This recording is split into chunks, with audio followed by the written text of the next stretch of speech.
I start each semester, if I'm teaching a class that I have taught before, by how it was taught last time, what worked, what didn't work, how the students are different this year than they were from the previous time I taught.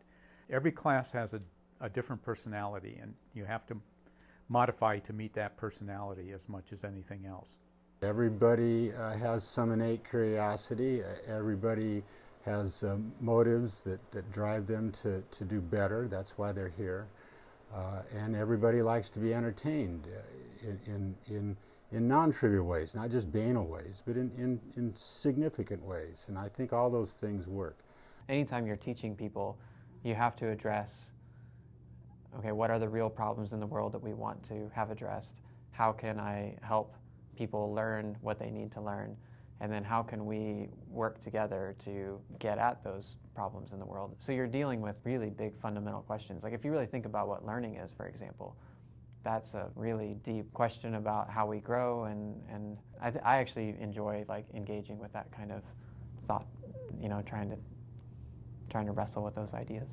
I also think having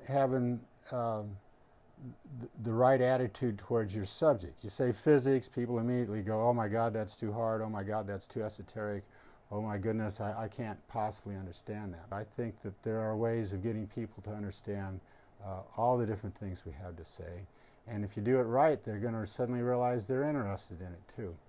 Frequently you can see students get interested in a topic, find something that they like and they never realized they liked before. Sometimes even find they like something that they thought they didn't like before.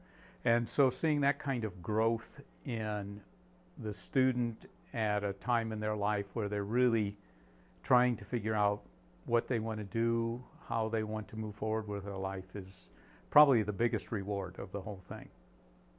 Yeah, the greatest rewards is when I make that connection, when I see the light in their eyes that they're catching on, that they're really understanding and making progress. I really enjoy that. It's a human connection when you really think about it.